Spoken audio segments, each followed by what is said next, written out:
확률과 통계의 첫 번째 시간입니다. 첫 단원은 순열과 조합에 관한 내용으로부터 출발을 할 거예요. 그런데 고1 수학에서 이미 순열이 뭐고 조합이 뭔지에 대해서는 다 공부를 했었죠. 따라서 그 내용을 복습하는 게 아니라 거기에서 조금 더 응용된 순열, 응용된 조합에 관한 공부를 하게 될 겁니다. 그래서 이번 단원에서는 원순열, 그 다음 중복순열, 같은 것이 있는 순열, 그 다음 중복조합 이런 내용들을 공부하게 될 거예요. 그 중에서 제일 먼저 원순열에 대해서 알아보도록 하겠습니다. 원순열은요, 제목 그대로 순서 있게 나열을 하는데 고1 수학에서 배웠듯이 일렬로 나열하는 것이 아니라 원형으로 나열하는 경우, 즉 원형으로 순서 있게 나열하는 경우의 수에 관한 얘기인 겁니다. 그러면 원순열을 제대로 이해하려면 일렬로 나열할 때와 원형으로 나열할 때의 차이점이 뭔지를 알고 있어야 되는데요. 그걸 정확하게 짚고 넘어가기 위해서 간단한 예를 준비했습니다. 자, 여기 보시면 숫자 1, 2, 3을 일렬로 나열하는 경우가 6가지 경우가 있고 그걸 일일이 한번 쭉 적어본 겁니다. 자, 3개를 나열하는 방법은 3팩토리얼까지, 즉 6가지라고 이미 배워서 알고 있고요. 그 6가지가 바로 1, 2, 3, 1, 3, 2, 2, 1, 3, 2, 3, 1, 3, 1, 2, 3, 2, 1 이렇게 되는 겁니다. 그래서 일렬로 나열할 때는 이렇게 서로 다른 6가지 경우가 가능하다라는 걸 이미 배워서 알고 있죠. 자, 그러면 요 똑같은 경우, 요 각각의 경우를 원형으로 한번 나열을 해보겠습니다. 그래서 1, 2, 3은 자, 1 써주시고 시계 방향으로 돌면서 2 써주시고 시계 방향으로 돌면서 3을 써주시고 이런 식으로 나열을 했고요.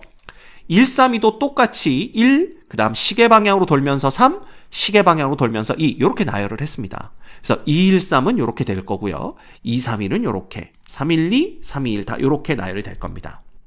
자, 그렇다면 일렬로 나열하는 경우와 원형으로 나열하는 경우에 어떤 차이점이 있냐면 이 원형으로 나열할 때는요, 회전시켜서 생각해 볼 수가 있다는 겁니다.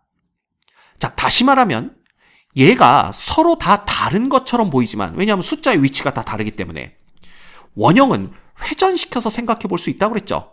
자, 그러면 그게 무슨 얘기냐 하면 첫 번째 경우를 봅시다. 첫 번째 경우는 1, 2, 3이 나왔어요. 그러면 네 번째 경우를 한번 보도록 하죠. 요 첫 번째 경우를 시계 반대 방향으로 120도 돌려보는 겁니다. 그럼 얘가 이렇게 빙그르르 돌아갔다고 생각하면 요 1이 어느 자리에 오겠어? 요 자리로 오겠죠? 그 다음에 3은 어느 자리로 가겠어? 요 자리로 가겠죠? 그 다음에 2는 요렇게 돌아서 요 자리에 오게 될 겁니다. 자, 그러면 얘가 어떤 거와 똑같냐 하면 여기 네 번째 보이시는 2, 1, 3이랑 똑같아요. 즉 원순열은요, 회전해서 똑같은 놈들은, 회전해서 똑같은 모양으로 만들 수 있는 놈들은 서로 같은 것으로 취급을 합니다. 따라서 이 첫 번째에 있는 1, 2, 3과 네 번째에 있는 2, 3, 1은 서로 다른 경우가 아니라 서로 같은 경우가 돼요. 이해됩니까? 이게 원순열과 일렬로 나열하는 그냥 순열의 차이점이에요. 자, 그러면 이런 놈이 또 있나 볼까? 자, 여기 5번째 놈을 한번 보세요. 5번째 놈은 첫 번째 놈을 반대 방향, 즉 시계 방향으로 120도 회전을 시켜보는 겁니다. 이 방향으로. 이렇게 돌려보자라는 거야. 그러면 돌리면 1은 요 자리로 오겠죠? 2는 요 자리로 오고 3은 요 자리로 옵니다. 자, 이 모양이 얘랑 똑같죠? 3, 1, 2 이렇게 똑같습니다. 결국 이 5번째 있는 놈도 여기는 1, 2, 3이고 여기는 3, 1, 2니까 서로 다르게 보이지만 원순열에서는 회전시켜서 똑같은 모양이 되면 같은 것으로 취급을 하기 때문에 얘를 120도 오른쪽 시계 방향으로 회전시켰더니 요놈이 딱 나오네요. 그죠? 1, 2, 3 여기도 1, 2, 3 그치? 그래서 요 두 개는 같은 경우가 되는 겁니다. 이해가 되나요? 그래서 원순열의 큰 특징은 뭐냐 하면 회전시켜서 똑같은 모양이 되는 경우는 다 같은 놈으로 본다라는 거예요. 자, 그러면 이걸 어떻게 쉽게 확인할 수가 있겠느냐? 어떻게 보냐면요, 기준을 딱 잡는 겁니다. 1을 기준으로 잡고, 자, 한 방향으로만 도세요. 시계 방향으로 돌고 만나는 숫자가 2죠? 2에서 시계 방향으로 돌면 만나는 놈이 3이고요. 3에서 시계 방향으로 돌면 만나는 놈이 1입니다. 근데 이게 아까 네 번째 거랑 얘가 똑같다고 그랬는데 이 똑같은 걸 어떻게 확인하느냐? 자, 여기서도 일단 1에서 시작을 해봅시다. 그리고 시계 방향으로 돌면서 만나는 수가 2예요. 그 다음 2에서 시계 방향으로 돌면 만나는 수가 3이고요. 3에서 시계 방향으로 돌면 만나는 놈이 1입니다. 즉 같은 방향으로 회전하면서 등장하는 숫자들의 순서가 똑같다면, 자, 1로부터 출발을 해서 2 만나고 3 만나고, 얘도 1로부터 출발해서 2 만나고 3 만났죠. 어느 방향으로 돌 때? 시계 방향으로 돌 때. 따라서 이렇게 만나는 숫자의 순서가 똑같으면 이 둘은 같은 놈입니다. 됐지? 그럼 얘도 볼까요? 1에서 시계 방향으로 돌다 2를 만나고요. 2에서 시계 방향으로 돌다 3을 만나고 3에서 시계 방향으로 돌다 1을 만납니다. 결국 첫 번째 놈, 네 번째 놈, 다섯 번째 놈은 원순열에서는 같은 경우로 취급을 합니다. 이해되시나요? 자, 그렇다면 이 첫 번째 놈과 두 번째 놈을 비교해 보도록 하죠. 얘는요, 1을 기준으로 시계 방향으로 돌면 2를 만나는 게 아니라 3을 먼저 만나게 됩니다. 아, 이것만 봐도 얘는 첫 번째 경우와는 다른 경우구나 라는 걸 알 수가 있어요. 그 다음 3에서 시계 방향으로 돌면 2를 만나고 2에서 시계 방향으로 돌면 1을 만나죠. 그런데 요 세 번째 놈이 1에서 출발해서 시계 방향으로 돌면 3을 만나. 얘랑 똑같네요. 그 다음 3에서 출발해서 시계 방향으로 돌면 2를 만나. 역시 얘랑 똑같죠? 2에서 시계 방향으로 돌면 1을 만나. 요게 두 번째 거와 세 번째 거가 똑같은 놈이다 라는 걸 확인할 수가 있는 겁니다. 그럼 여섯 번째 놈도 1에서 시계 방향으로 돌다 보면 3을 만나고요. 3에서 시계 방향으로 돌다 보면 2를 만나고 2에서 시계 방향으로 돌면 1을 만나기 때문에 요게 시계 방향으로 돌면서 나오는 숫자들의 순서가 똑같아요. 1, 3, 2, 1, 3, 2, 1, 3, 2 이렇게 되는 겁니다. 됐죠? 그러면 원순열에서는 어떤 경우가 겹치는 경우인지를 이제는 이해할 수가 있는 거예요. 됐죠? 그래서 원순열은요, 요렇게 회전하면서 1, 2, 3 순서로 나오는 거 하나와 회전하면서 1, 3, 2 순서로 나오는 거 하나, 그래서 총 두 가지 경우밖에는 없다라는 겁니다. 즉 1, 2, 3을 일렬로 나열하면 6가지가 가능하지만 1, 2, 3을 원형으로 나열하게 되면 서로 다른 게 두 가지밖에 안 나온다라는 거예요. 됐죠? 그러면 자, 원순열, 즉 원형으로 나열할 때 특징이 뭔지는 알았습니다. 그러면 이게 왜 6개에서 2개가 되는지를 파악을 해서 그걸 이제 수학적인 수식으로 표현을 해야 될 텐데, 그걸 알려면 생각을 조금 바꿔야 돼요. 이제 바꾸는 게 아니라 좀 다른 시각에서 얘를 볼 필요가 있는 거죠. 그럼 어떤 시각에서 보느냐? 자, 여기다 한번 표시를 해볼게요. 아까 뭐라고 그랬냐 하면 이 일렬로 나열할 때 첫 번째 거, 그 다음에 네 번째 거, 다섯 번째 거가 서로 똑같은 경우가 된다. 어디서는? 원순열에서는 말씀드렸죠. 그러면 얘네들이 원순열에서는 왜 똑같은 경우가 되고 일렬로 나열할 때는 왜 다른 경우가 되는지를 한번 생각을 해봅시다.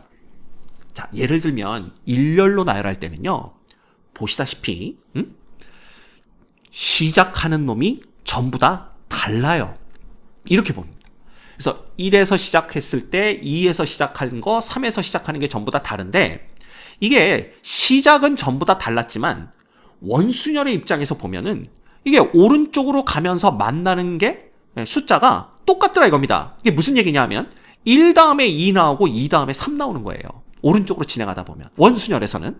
그러면 얘는 선생님 얘는 2 다음에 3 나오고 3 다음에 1 나오는 거니까 원순열에서 다른 거 아닙니까? 아니죠. 원순열은 이렇게 회전을 하기 때문에 여기도 보면 1 다음에 2 나오고 2 다음에 3 나왔다고 보시는 게 맞습니다.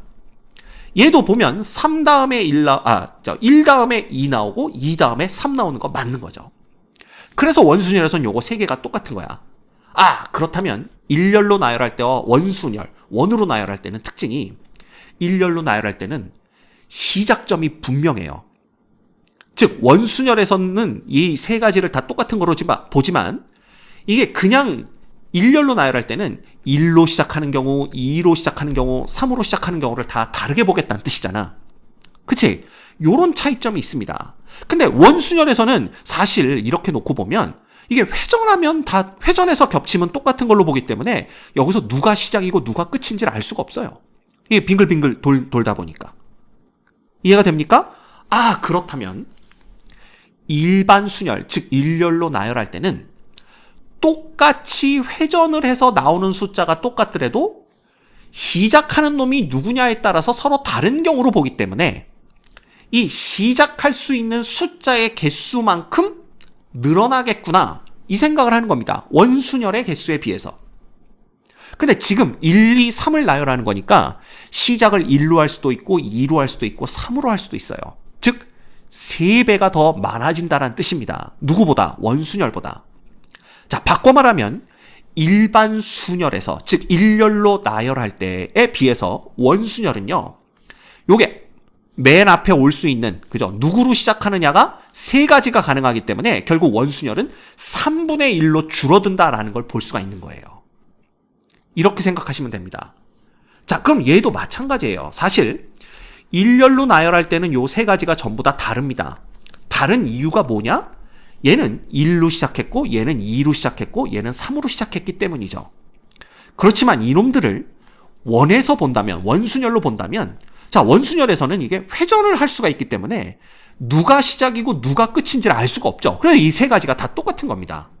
그럼 다시 말하면, 일렬로 나열할 때는 맨 앞에 올 수 있는 숫자의 개수만큼이 더 늘어나는구나.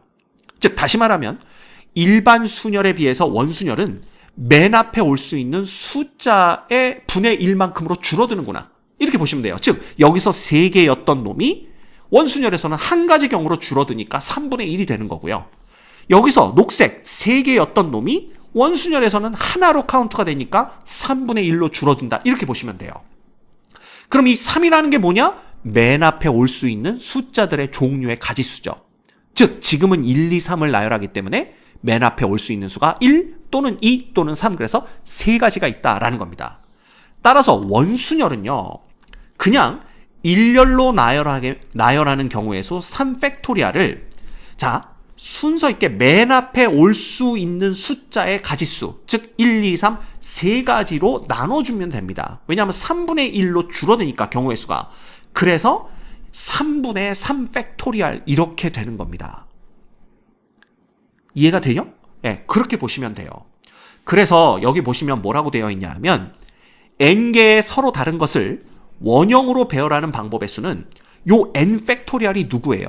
n팩토리알이 그냥 n개의 서로 다른 것을 일렬로 나열하는 경우의 수인데, 그놈 중에서 요 일렬로 나열할 때는 맨 앞에 올 수 있는 경우가 당연히 n개를 나열하니까 n가지가 있겠죠. 그래서 이 n가지 서로 다른 경우가 원순열에서는 하나로 카운트가 되기 때문에 n분의 1을 곱한 것이 바로 원순열의 경우의 수가 되는 겁니다. 그래서 n팩토리알을 n으로 나눠주면 결과적으로 이게 뭐 됩니까? 원래 n팩토리알은 n 곱하기 n-1 곱하기 n-2 해가지고 어디까지? 쭉쭉쭉 곱해서 2 곱하기 1까지 가는 건데, 이놈을 지금 뭐로 나눈 거니까? n으로 나눴으니까 n과 n이 약분이 되게 되면 결국 누구만 남게 돼? n-1부터 1까지의 곱이 남게 되죠? 그래서 n-1의 팩토리알이 되는 겁니다. 됐습니까? 이거예요. 그치? 그래서 여러분들 앞으로 원형으로 나열할 때는 그냥 여러분들이 공식을 외워야 되니까 항상 n-1의 팩토리알로 알고 계시는데, 이게 원리를 이해하기 위해서는 단순히 n-1의 팩토리알로 외우는 게 아니라 n분의 n 팩토리알이기 때문에 n-1의 팩토리알이 됐구나, 이렇게 알고 계시는 게 훨씬 더 좋습니다. 알겠죠? 그래서 항상 원순열 n개를 원형으로 나열할 때는 n 팩토리알을 n으로 나눈 것과 같다. 그래서 결과적으로 n-1의 팩토리알이 된다. 요렇게 알고 계시면 금상첨화입니다. 됐죠? 오케이. 자, 그러면 봅시다. 그래서 일반적으로 서로 다른 n개를 원형으로 배열하면 회전 방향이 같아지는 것이 n개씩 있게 되므로 원순열의 수는 순열의 수의 n분의 1이 된다, 이렇게 표현을 한 거예요. 그래서 똑같은 얘기를 하고 있는 겁니다. 됐죠? 자, 그러면 간단한 예제를 한번 풀어보도록 하겠습니다. 자, 여기 보시면 6명의 학생 중 4명의 학생을 뽑아 원탁에 앉히는 방법의 수를 구하세요. 그랬단 말이야. 그러면 선생님, 지금 우리가 공부한 거랑은 약간 다른데요? 왜냐하면 6명 중에 4명을 뽑는다 이런 건 없었잖아요. 뭐 그냥 4명이 있는데 4명을 원탁에 안 친다면 몰라도 지금은 상황이 좀 다른 것 같은데 이런 문제를 갑자기 내면 어떡합니까? 그러는데 자, 원리를 이해했으면 됩니다. 6명 중에 4명의 학생을 뽑아 일렬로 나열하는 거예요. 그게 경우의 수가 6 퍼뮤테이션 4가지다. 이건 고1 수학에서 배웠죠. 그럼 결국 6명 중에 4명이 누가 뽑혔든지 간에 그죠? 맨 앞에 시작할 수 있는 것은 서로 다른 4명이니까 시작할 수 있는 경우가 4가지야. 서로 다른 경우가. 무슨 얘기인지 알겠죠? 따라서 원순열에서는 그 4가지가 모두 다 하나로 카운트가 되기 때문에 4로 나눈다. 이렇게 보시면 됩니다. 즉 위에는 무조건 일렬로 나열하는 경우의 수를 적어주시고 요 나누기는 그래서 그 서로 다른 케이스 중에 시작을 누구로 할 수 있는지 그 가지수가 몇 개이냐. 예를 들어 6명의 학생이 A, B, C, D, E, F인데 이 중에서 4명 A, B, C, D가 뽑혔다고 한다면 일렬로 나열했을 때 맨 앞에 설 수 있는 학생의 수는 A가 맨 앞에 올 수도 있고 B가 맨 앞에 올 수도 있고 C가 맨 앞에 올 수도 있고 D가 맨 앞에 올 수도 있으니까 4가지더라 이겁니다. 그럼 원순열에서는 이 서로 다른 4가지가 하나로 카운트가 되기 때문에 나누기 4 해주면 된다라는 거죠. 그치? 그래서 얘는 6 곱하기 5 곱하기 4 곱하기 3이죠? 이놈을 누구로 나누는 거야? 4로 나누는 거니까 딱딱 없어지면서 6, 5, 30 곱하기 3이니까 90까지가 가능하다라는 걸 알 수가 있습니다. 됐죠? 이거예요. 별거 없습니다. 그래서 아까 선생님이 강조했죠. 뭐라고? 원순열을 생각할 때는 단순히 n-1의 팩토리얼로 외우시면 안 됩니다. 아, 일렬로 나열하는 경우를 그 일렬로 나열하는 경우에 맨 앞에 올 수 있는 후보가 몇 가지인지 그 가지수로 나눠주면 되는 거구나. 이렇게 외우셔야 됩니다. 알겠죠? 자, 오케이. 그 다음 2번째. 6명의 학생 A, B, C, D, E, F가 원형의 탁자에 둘러앉을 때 A, B, C는 이웃하여 앉아야 된대요. 자, 요 이웃해야 하는 경우의 순열에 대해서는 이미 고1 수학에서 배웠습니다. 그럼 어떻게 하라고 그랬죠? 요 A, B, C를 하나의 묶음으로 보는 겁니다. 요렇게. 그래서 한 명 취급을 하는 거죠. 그러면 결국은 서로 다른 4명을 원형의 탁자에 앉히는 경우입니다. 그러면 서로 다른 4명을 일렬로 세우는 경우는 4팩토리얼인데 자, 이 경우에 맨 앞에 설 수 있는 서로 다른 후보가 몇 가지냐? 즉, 요걸 한 놈으로 봤으니까 요 놈이 맨 앞에 올 수도 있고 D가 맨 앞에 올 수도 있고 E가 맨 앞에 올 수도 있고 F가 맨 앞에 올 수도 있으니까 결국은 4로 나누는 거죠. 그죠? 그래서 요 놈은 뭐가 되냐 하면 3팩토리얼 가지가 되는 겁니다. 자, 그런데 이 이웃해야 되는 경우에서 절대로 빼먹으면 안 되는 게 요 한 묶음 내에서 A, B, C가 서로 자리를 바꾸는 경우가 몇 가지인가 그걸 반드시 고려해야 된다라고 우리 고1 수학에서 강조해서 말씀드렸습니다. 따라서 요 묶음 내에 지금 A, B, C가 서로 자리를 바꾸는 경우는 결국 얘가 원형으로 나열되더라도 요 한 묶음 내에서만 보면 A, B, C, 뭐 여기가 뭐 D, E, F 이렇게 앉혔다고 해볼까요? 네. 요 한 묶음 내에서만 본다면 얘는 원순열이 아니라 그냥 일렬로 나열되는 순열과 똑같아요. 그렇겠죠? 왜냐하면 이 3명이 지금 이런 식으로 원형으로 나열되는 게 아니라 원탁의 일부분에 A, B, C가 이웃하여 앉는 경우니까.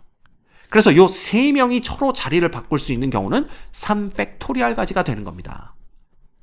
자, 그러면 얘를 한 묶음으로 보고 4명을 원탁에 앉히는 경우가 3팩토리얼 가지에 이 한 묶음 내에서 A, B, C가 서로 자리를 바꿀 수 있는 경우가 3팩토리얼 가지이므로 이 둘, 즉 6과 6을 서로 곱한 36가지가 이 문제의 정답이 되는 겁니다. 이해되시죠? 오케이. 자, 이번 시간에 우리 원순열이 뭔지에 대해서 알아봤고요. 원순열과 일렬로 나열하는 그냥 순열의 차이점이 뭐고 그 차이점을 수식으로 반영하기 위해서는 일렬로 나열할 때 맨 앞에 올 수 있는 게 몇 가지인지를 일렬로 나열하는 경우의 수를 맨 앞에 올 수 있는 가지수로 나눠주는 게 바로 원순열의 수가 되는구나 라는 겁니다. 그러니까 한 가지 중요한 건 얘를 단순히 n-1의 팩토리얼로 외우고 계시면 안 됩니다. 항상 분자는 일렬로 나열할 때의 경우의 수와 그때 분모는 뭐가 된다고요? 맨 앞에 올 수 있는 후보의 가지수. 그죠? 그걸로 나눠줘야 된다는 거. 그런 식으로 기억을 하고 계셔야 돼요. 됐죠?